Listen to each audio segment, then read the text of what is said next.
Namaskar. The Life of Swami Vivekananda by his Eastern and Western Disciples. भाग 2. Establishing the American Work. अमेरिकी कार्य का सुदृढ़ीकरण. Episode 3 क्रमशः.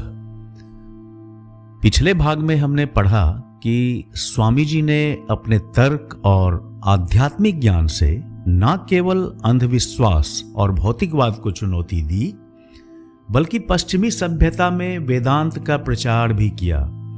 उन्होंने ईसाई मिशनरियों और नास्तिक विचारकों का तर्कों से सामना किया, जिससे उनकी लोकप्रियता बढ़ी. उनके व्याख्यानों से हजारों लोग प्रभावित हुए. निकोला टेस्ला जैसे वैज्ञानिक भी उनके वेदांत के सिद्धांत से प्रेरित हुए. उनके प्रयासों से न्यूयॉर्क में वेदांत सोसाइटी की स्थापना हुई, जिसने पूरब और पश्चिम के विचारों को जोड़ा. इस कड़ी में हम स्वामी जी के 23 फरवरी 1896 को न्यूयॉर्क के मेडिसन स्क्वायर गार्डन में दिए गए प्रसिद्ध व्याख्यान माय मास्टर के अद्भुत प्रस्तुतिकरण को सुनेंगे. यह व्याख्यान उनके गुरु श्री रामकृष्ण परमहंस को समर्पित था और उनकी शिक्षाओं की गहराई को दर्शाता था. इस आयोजन में हजारों श्रोता उपस्थित थे, जिनमें समाज के प्रतिष्ठित विचारक और विद्वान शामिल थे. उनके वाक कौशल और ओजस्वी तर्कों ने न केवल पश्चिमी जगत में वेदांत की मजबूत नींव रखी, बल्कि यह व्याख्यान उनकी आध्यात्मिक यात्रा का एक महत्वपूर्ण मोड़ साबित हुआ, जिससे उन्होंने हजारों लोगों को धर्म, प्रेम और ज्ञान के मार्ग पर चलने के लिए प्रेरित किया. स्वामी विवेकानंद की अद्भुत जीवन यात्रा का हिस्सा बनने के लिए इस भाग को अंत तक सुने. अगर आपको यह प्रयास अच्छा लगे तो कृपया लाइक, कमेंट और हमारे चैनल को सब्सक्राइब करें. अब आगे की गाथा सुनते हैं. जय स्वामी विवेकानंद. सोसाइटी के अधिकारियों और करीबी मित्रों ने स्वामी जी को सलाह दी थी कि उनकी अनुपस्थिति के दौरान उनकी कक्षाओं और सामान्य कार्यों को संचालित करने के लिए उनके किसी भाई शिष्य को बुलाना उचित रहेगा. स्वामी जी ने पहले ही अपने भारत स्थित कुछ भाई शिष्यों को पश्चिम में लाकर शिक्षण और प्रचार कार्य में शामिल करने की योजना बनाई थी. जैसा कि पिछले अध्याय में देखा गया कि जब वे इंग्लैंड में थे, उन्होंने स्वामी शारदानंद को लिखा था कि वे आना चाहते हैं, लेकिन किसी न किसी कारण से उनका प्रस्थान टलता रहा. स्वामी शारदानंद अंततः फरवरी के अंत में कोलकाता से रवाना हुए और अप्रैल के पहले सप्ताह में इंग्लैंड पहुंचे, जहां वे श्री ईटी स्टर्डी के मेहमान बने. बाद में जुलाई 1896 में वे अमेरिका आए. इस बीच स्वामी जी भारत से कार्यकर्ताओं को बुलाने के लिए अत्यंत व्याकुल थे और उन्होंने मद्रास से गृहस्थ शिष्य को बुलाने का प्रयास किया. 18 नवंबर 1895 को उन्होंने अलसिंगा को लिखा, मैंने एक सन्यासी को कोलकाता से बुलाया है ताकि उसे लंदन में छोड़ सकूं. मुझे अमेरिका के लिए एक और चाहिए. क्या आप मद्रास से कोई मजबूत व्यक्ति नहीं भेज सकते? निश्चित रूप से मैं सभी खर्चों का प्रबंध करूंगा. मुझे अपना व्यक्ति चाहिए. गुरु भक्ति ही हर आध्यात्मिक विकास की नींव है. हालांकि यह प्रयास सफल नहीं हो सका. स्वामी जी चाहते थे कि उनके कुछ अमेरिकी और अंग्रेजी शिष्य भारत जाकर वहां शिक्षा और प्रचार का कार्य करें. अमेरिका में यह धार्मिक शिक्षण होता और भारत में यह व्यावहारिक शिक्षण. विज्ञान, उद्योग, अर्थशास्त्र, सामाजिक विज्ञान, संगठन और सहयोग का संदेश. स्वामी जी दिन रात इन दोनों महान संसारों, पूरब और पश्चिम के बीच सामंजस्य स्थापित करने के उपायों और साधनों पर विचार करते रहते थे. अपनी भविष्यवाणी जैसी दृष्टि में वे अक्सर अपने अमेरिकी अनुयायियों से कहते कि एक समय आएगा जब इन दोनों के विचारों और आदर्शों के बीच की विभाजन रेखाएं मिट जाएंगी। इन दोनों संसारों के बीच सामंजस्य के लिए एक आधार की आवश्यकता थी।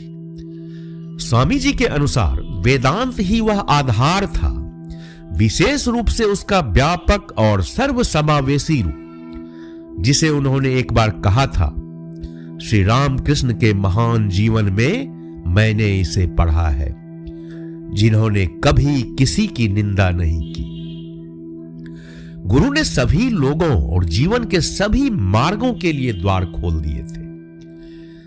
थाउजेंड आइलैंड पार्क में अपनी प्रेरित अवस्था में स्वामी जी ने इस प्रकार कहा, श्री रामकृष्ण आज के धर्म को सिखाने के लिए आए थे, रचनात्मक, विनाशकारी नहीं। उन्हें तथ्यों के लिए प्रकृति के पास पुनः जाना पड़ा और उन्होंने वैज्ञानिक धर्म पाया, जो कभी यह नहीं कहता कि मानो, बल्कि कहता है देखो मैं देखता हूं और तुम भी देख सकते हो। वही साधन अपनाओ और तुम भी उसी दर्शन तक पहुंचोगे। भगवान हर किसी के पास आएंगे, सामंजस्य सभी की पहुंच में है। दुनिया को इन विचारों की आवश्यकता थी, आज के युग के लिए नए प्रकाश, उनकी पूरी ताजगी और प्रचुरता के साथ यह संदेश सभी देश के लोगों तक पहुंचना चाहिए था। और इसके लिए, जैसा कि स्वामी जी ने कहा, हमारे समय की सबसे बड़ी आवश्यकता एक स्वसमायोजित संगठन है। यही वह प्रेरणा थी जिसने व्यावहारिक वेदांती स्वामी जी को न्यूयॉर्क में अपने कार्य को शीघ्र संगठित करने के लिए प्रेरित किया। न्यूयॉर्क अमेरिका का महानगर था और लंदन इंग्लैंड का। स्वामी जी जानते थे कि यदि वे इन दोनों शहरों में संगठन या एक तरह से संगठित समाज का निर्माण करके छोड़ पाए, तो पूरे अंग्रेजी भाषी पश्चिमी संसार को अपने संदेश से परिचित कराने का कार्य समय के साथ एक सुदृढ़ संभावना बन जाएगा। इस उद्देश्य को ध्यान में रखते हुए उन्होंने केवल एक वेदांत सोसाइटी की स्थापना नहीं की, बल्कि अपने उन शिष्यों को भी प्रशिक्षित किया जिन पर वे भरोसा कर सकते थे।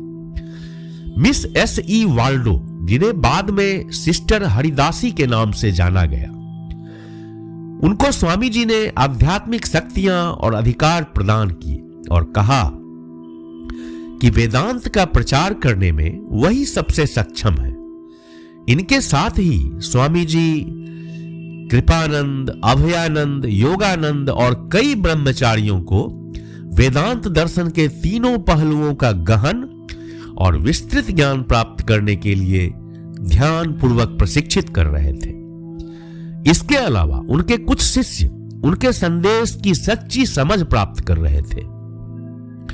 स्वामी जी इन सभी पर भरोसा कर रहे थे कि वे इंग्लैंड और बाद में भारत में उनकी संभावित अनुपस्थिति के दौरान वेदांत के उद्देश्य को आगे बढ़ाएंगे। 23 फरवरी को न्यूयॉर्क में अपने सार्वजनिक व्याख्यान माय मास्टर के साथ अपना कार्य समाप्त करने के बाद स्वामी जी ने मंगलवार 3 मार्च को डेट्रॉइट के लिए प्रस्थान किया, जहां उन्हें कक्षाएं आयोजित करने के लिए आमंत्रित किया गया था।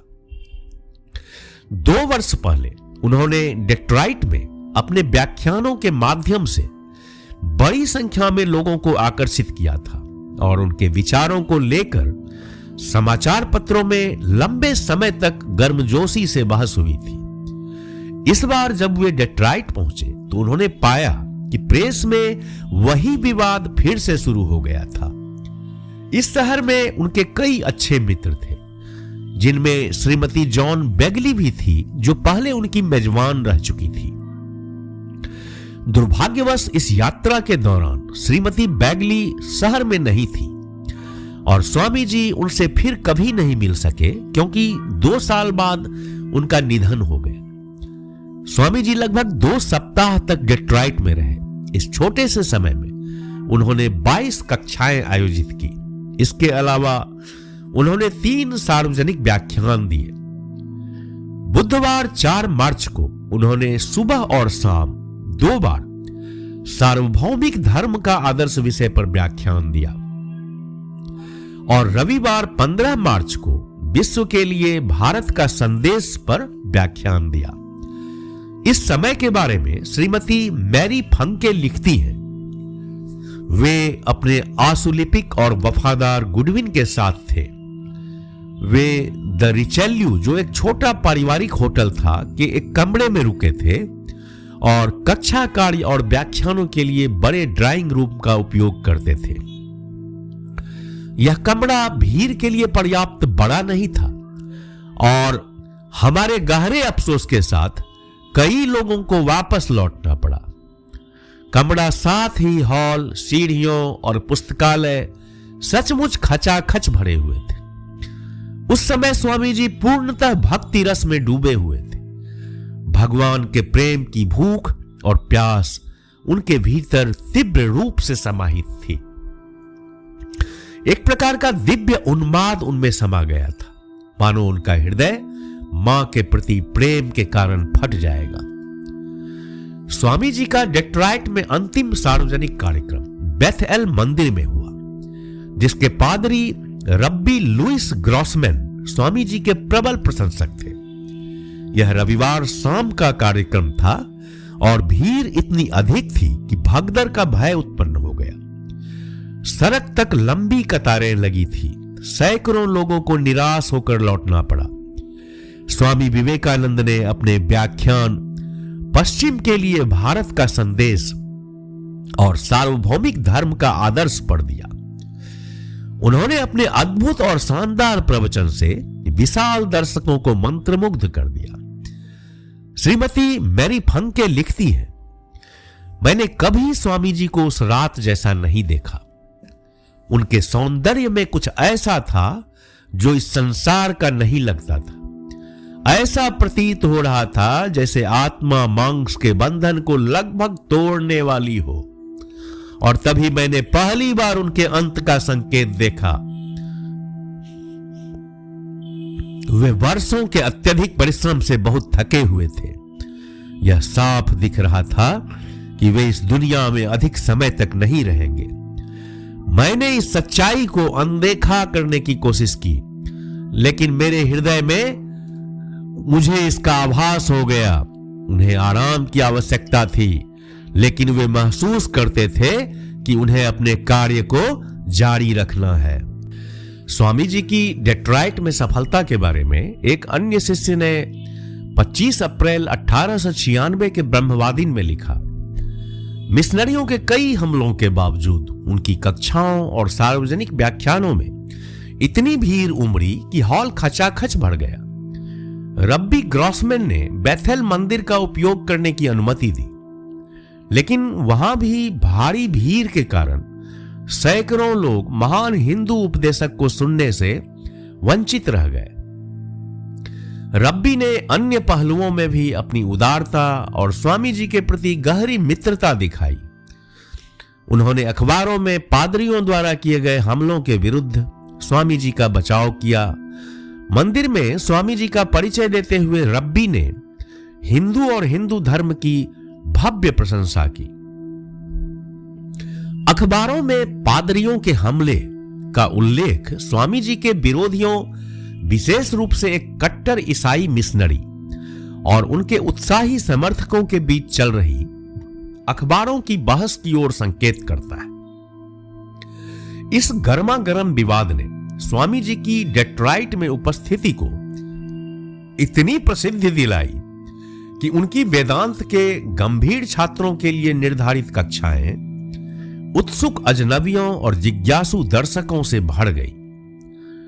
इस कारण स्वामी जी के अधिकांश मित्र इन कक्षाओं में शामिल नहीं हो सके। इस स्थिति को सुधारने के लिए स्वामी जी ने डेट्रॉइट प्रवास के दौरान 3 कक्षाएं सार्वजनिक कर दी, जबकि बाकी कक्षाएं निजी रखी।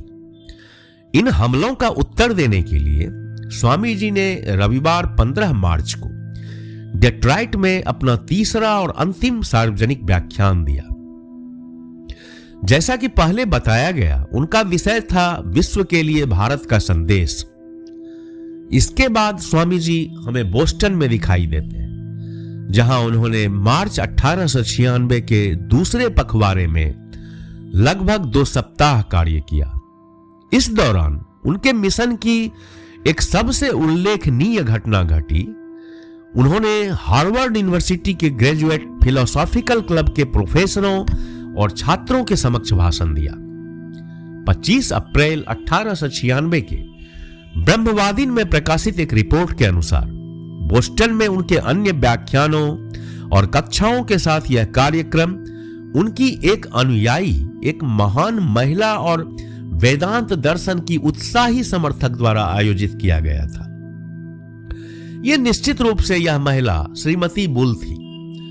वर्ष की शुरुआत में ही इन व्यवस्थाओं की योजना बनाई जा रही थी। मुझे आपका पत्र मिला है। स्वामी जी ने जनवरी के पहले सप्ताह में श्रीमती बुल को लिखा और हार्वर्ड मेटाफिजिकल क्लब के सचिव का पत्र भी मिला। इन पत्रों में निस्संदेह उन्हें हार्वर्ड में भाषण देने के लिए आमंत्रित किया गया था। इसके प्रमाण के तौर पर 15 जनवरी को एक श्रीमान जॉन पी फॉक्स ने श्रीमती बुल को लिखा। 13 जनवरी सोमवार को मुझे स्वामी विवेकानंद का पत्र मिला, जिसमें उन्होंने कहा कि वे मार्च में या शायद फरवरी में बोस्टन आने की योजना बना रहे हैं और छात्रों के साथ बात करने के लिए खुशी खुशी तैयार हैं। स्वामी जी को हार्वर्ड में धार्मिक संघ के सामने नहीं, बल्कि ग्रेजुएट फिलोसॉफिकल क्लब के समक्ष भाषण देना था, जो हार्वर्ड का सबसे दार्शनिक संगठन था। यह आयोजन हार्वर्ड विश्वविद्यालय के सबसे उत्कृष्ट और बुद्धिजीवियों से भरे दर्शकों के सामने होना था। वास्तव में यह श्रोताओं का समूह अमेरिका में बौद्धिक दृष्टि से सबसे श्रेष्ठ था, क्योंकि उस समय हार्वर्ड ग्रेजुएट फिलोसॉफिकल क्लब विश्व के सबसे अग्रणी बौद्धिक संगठनों में से एक था। इसके सदस्यों में George H Palmer, William James, Josiah Royce, Hugo Munsterberg और युवा जॉर्ज सेंटियाना जैसे महान विचारक शामिल थे। स्वामी जी ने इस निमंत्रण को स्वीकार कर लिया और 25 मार्च को उन्होंने क्लब के सामने वेदांत दर्शन पर भाषण दिया। इस महान और आलोचनात्मक समूह के सामने बोलना उनके लिए एक चुनौतीपूर्ण अनुभव था, लेकिन वे अपने सर्वश्रेष्ठ रूप में थे। उनके दर्शन की व्याख्या ने प्रोफेसरों के मन पर अमिट छाप छोड़ी और उन्हें अत्यंत सराहना प्राप्त हुई। वास्तव में हार्वर्ड विश्वविद्यालय ने उन्हें पूर्वी दर्शन शास्त्र के प्रोफेसर का पद प्रदान किया, लेकिन स्वामी जी ने इसे स्वीकार नहीं किया, क्योंकि वे एक सन्यासी थे। वेदांत दर्शन नामक पुस्तिका के परिचय में, जिसमें स्वामी जी का भाषण और उसके बाद हुई चर्चा के दौरान उनके उत्तरों का विवरण शामिल है, हार्वर्ड डिविनिटी स्कूल के dean reverend CC Everett DD LLD ने लिखा, स्वामी विवेकानंद ने अपने व्यक्तित्व और कार्यों के प्रति अत्यधिक रुचि उत्पन्न की है। वास्तव में अध्ययन के कुछ ही क्षेत्र हिंदू विचारधारा जितने आकर्षक हैं। यह एक दुर्लभ आनंद है कि एक ऐसी विश्वास प्रणाली जिसे अधिकांश लोग इतना दूर और अवास्तविक मानते हैं, जैसे कि वेदांत, एक जीवंत और अत्यंत बुद्धिमान अनुयायी द्वारा प्रस्तुत की जाती है। इस प्रणाली को केवल एक जिज्ञासा या सैद्धांतिक कल्पना के रूप में नहीं देखा जाना चाहिए। हेगेल ने कहा था कि स्पिनोजिज्म हर दार्शनिक विचार का अनिवार्य प्रारंभ है। यह वेदांत प्रणाली के संदर्भ में और भी अधिक जोर देकर कहा जा सकता है। हम पाश्चात्य लोग विविधताओं में व्यस्त रहते हैं। हालांकि हम विविधताओं को तब तक नहीं समझ सकते जब तक हमारे भीतर उस एक का बोध ना हो जिसमें यह सारी विविधताएं विद्यमान है। एक की वास्तविकता वह सत्य है जिसे पूर्व ने हमें सिखाने का कार्य किया है, और हम विवेकानंद के प्रति ऋणी हैं कि उन्होंने यह शिक्षा इतने प्रभावी ढंग से दी है। स्वामी विवेकानंद ने हार्वर्ड ग्रेजुएट फिलोसॉफिकल क्लब के प्रश्नों के उत्तर गहन बुद्धिमत्ता, प्रभावशाली वाक्पटुता और दार्शनिक नवीनता एवं ताजगी से भरा हुआ दिया। अपने संबोधन में उन्होंने वेदांत की ब्रह्मांड व्यवस्था, कॉस्मोलॉजी और इसके सामान्य सिद्धांतों की अत्यंत स्पष्ट व्याख्या की। उन्होंने विज्ञान और वेदांत की धारणाओं, विशेषकर पदार्थ और शक्ति के संदर्भ में आपसी सामंजस्य के बिंदुओं को भी समझाया। उन्होंने कई महत्वपूर्ण और आलोचनात्मक प्रश्नों का उत्तर दिया, जो ग्रीक दर्शन के स्टोइक मत पर हिंदू दर्शन के प्रभाव, जाति, अद्वैत और द्वैत के संबंध, ब्रह्म के सिद्धांत और आत्म सम्मोहन एवं राजयोग के अंतर से जुड़े हुए थे। आत्म सम्मोहन और राजयोग पर बोलते हुए स्वामी जी ने कहा, पूर्वी मनोविज्ञान पश्चिमी की तुलना में कहीं अधिक गहन है। यह मानता है कि मनुष्य पहले से सम्मोहित है और योग का प्रयास आत्म सम्मोहन से बाहर निकलने का है। उन्होंने कहा कि अद्वैतवादी ही वह है जो सम्मोहित नहीं होना चाहता। अद्वैतवाद ही एकमात्र ऐसा तंत्र है जो यह समझता है कि हर प्रकार की द्वैतवादी सोच के साथ सम्मोहन जुड़ा होता है। लेकिन अद्वैतवादी कहता है, इस ब्रह्मांड को छोड़ दो, अपने शरीर और मन को भी छोड़ दो, कुछ भी ना रहने दो, ताकि सम्मोहन से पूरी तरह मुक्त हुआ जा सके। यौगिक शक्तियों पर पूछे गए प्रश्न के उत्तर में उन्होंने कहा, योग की सबसे उच्च शक्ति वेदांती चरित्र में और ईश्वरीय अनुभूति की निरंतरता में प्रकट होती है। जैसा कि योगी पभारी बाबा के जीवन में देखा गया, स्वामी जी ने उनकी एक घटना सुनाई।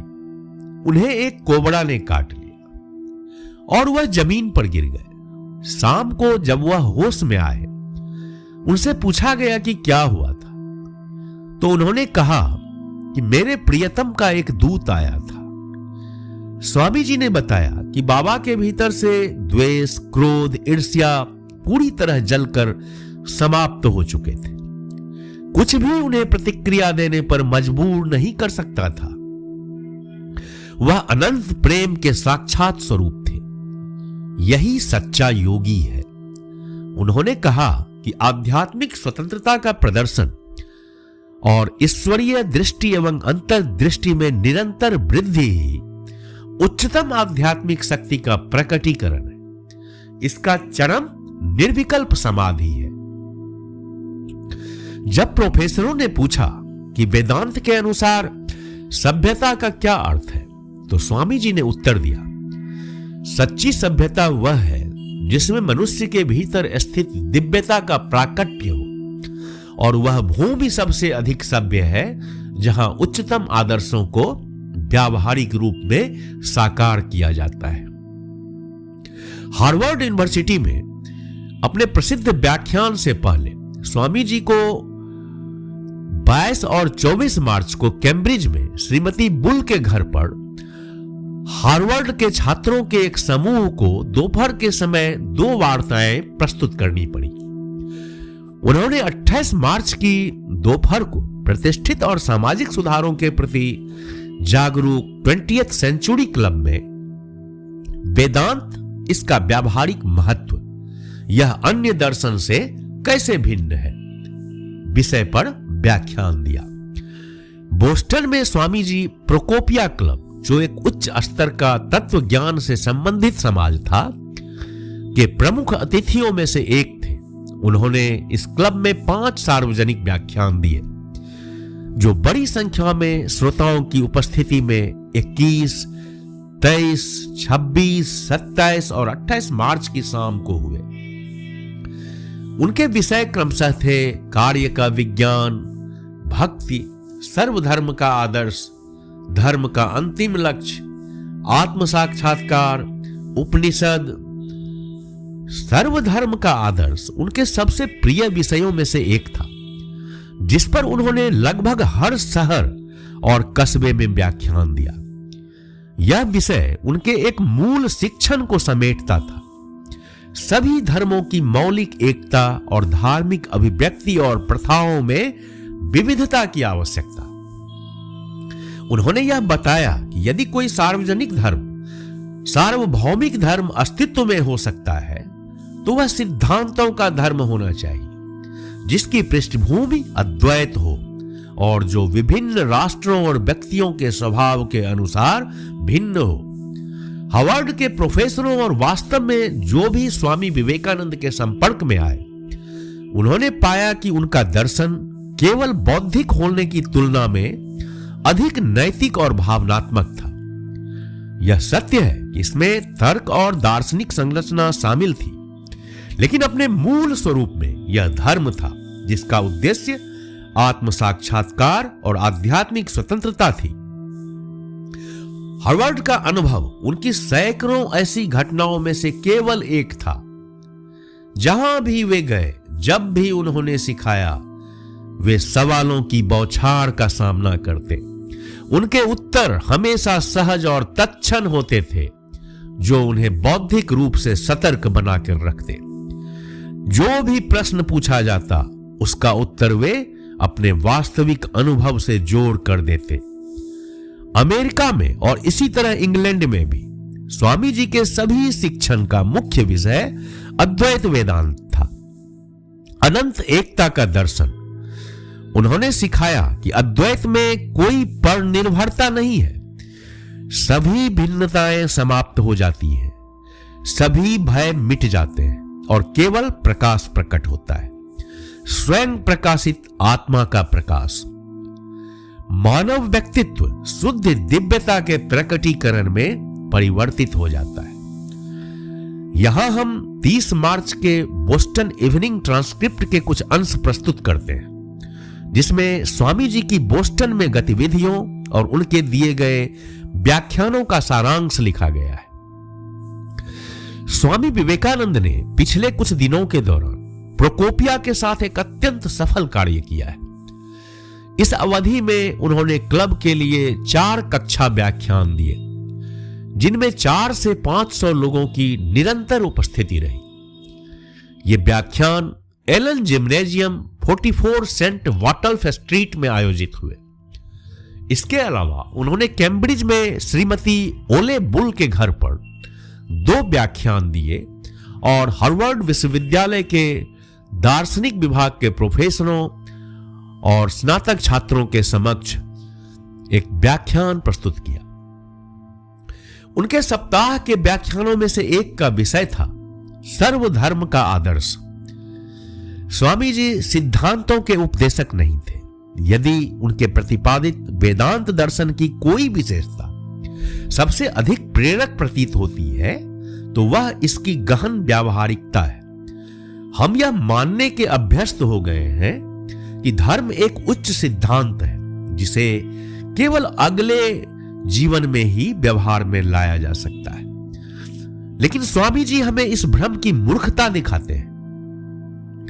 मनुष्य की दिव्यता का उपदेश देते हुए वे हमारे भीतर शक्ति का वह भाव उत्पन्न करते हैं, जो इस जीवन और दिव्य अनुभव के बीच आने वाली हर बाधा को नकार देता है, जो साधारण मनुष्य के लिए अजेय प्रतीत होती है। मार्च महीने के दौरान कर्मयोग, भक्ति योग और हार्वर्ड विश्वविद्यालय में वेदांत दर्शन पर उनके व्याख्यानों का सार प्रस्तुत करते हुए बोस्टन इवनिंग ट्रांसक्रिप्ट ने राजयोग पर उनके व्याख्यान का यह संक्षिप्त विवरण दिया।